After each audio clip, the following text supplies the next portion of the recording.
Hello friends, ഇതെൻ്റെ ആദ്യത്തെ on voice video ആണ്. സ്കൂൾ ഉറപ്പൊക്കെ എത്തി. എല്ലാ വീട്ടിലും ബുക്കും പുസ്തകമൊക്കെ പൊതിയാനുള്ള തിരക്കിലൊക്കെ അല്ലേ. എൻ്റെ വീട്ടിലെയും അവസ്ഥ അങ്ങനെയൊക്കെ തന്നെയാണ്. അപ്പോൾ ആ ഒരു കാഴ്ചയാണ് നിങ്ങൾ കാണുന്നത്. എല്ലാ വർഷവും വെക്കേഷൻ എൻ്റെ വീട്ടിൽ വന്നിട്ട് തിരിച്ച് ഹസ്ബൻഡിൻ്റെ വീട്ടിലോട്ട് പോകുന്നതിന് മുന്നേ മോൾക്ക് വേണ്ടിയിട്ടുള്ള ബുക്കും പുസ്തകമൊക്കെ പൊതിഞ്ഞ് നെയിം സ്ലിപ്പൊക്കെ ഒട്ടിച്ച് സെറ്റാക്കി തന്നു വിടാറാണ് പതിവ്. അപ്പോൾ ഈ വർഷവും അച്ഛനത് തെറ്റിച്ചിട്ടില്ല. ആ ഒരു ഡ്യൂട്ടി ഏറ്റെടുത്തിട്ടുണ്ട്. രാവിലെ തന്നെ ബുക്ക് പൊതിയാനുള്ള തിരക്കിലാണ് ആൾ. ഞാൻ ഇത്രയും ഭംഗിയായിട്ട് പൊതിയാൻ എനിക്കൊന്നും പറ്റില്ല. അത് അച്ഛന് മാത്രമേ പറ്റത്തുള്ളൂ. കാരണം അച്ഛൻ ആ ഒരു രീതിക്ക് അച്ഛനൊക്കെ ഒരു കണക്കൂട്ടലുണ്ട്. എന്ത് കാര്യം ചെയ്യുന്നതിനും അച്ഛൻ്റെതായിട്ടുള്ളൊരു രീതിയുണ്ട്. അത് തന്നെയാണ് ഇപ്പം അത് ഏത് കാര്യത്തിലും. ഇപ്പം ഞാൻ പഠിക്കുന്ന ടൈമിലാണെങ്കിൽ കൂടി അച്ഛൻ അങ്ങനെ തന്നെയാണ് എൻ്റെ ബുക്കൊക്കെ പൊതിഞ്ഞ് തന്നു വിടുന്നത്.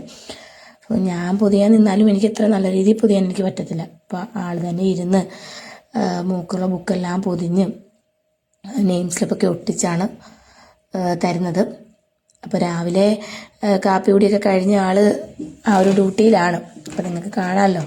അപ്പോൾ കണ്ടിട്ട് കൂട്ടുകാരൊക്കെ ഒന്ന് പറയണം, ഈ ഒരു വീഡിയോ ഇഷ്ടപ്പെട്ടോ, അല്ലെങ്കിൽ അച്ഛൻ പൊതിയുന്ന അത് എങ്ങനെയുണ്ട്, പെർഫെക്റ്റായിട്ടാണോ? അപ്പോൾ ആ ഒരു രീതിക്ക് എല്ലാവരുടെയും അഭിപ്രായങ്ങൾ എനിക്ക് ഈ ഒരു വീഡിയോയിൽ തന്നെ അറിയണം എന്നുണ്ട്. അപ്പോൾ ഇതിൻ്റെ ആദ്യത്തെ ഓൺ വോയിസ് വീഡിയോ ആയതുകൊണ്ടോട് എനിക്കൊരു ക്യൂരിയോസിറ്റി ഉണ്ട് അതൊക്കെ ഒന്ന് അറിയാൻ വേണ്ടിയിട്ട്. അപ്പോൾ ജസ്റ്റ് അതൊക്കെ ഒന്ന് നിങ്ങൾ കമൻറ്റിലൂടെ എന്നെ ഒന്ന് അറിയിക്കണം കേട്ടോ.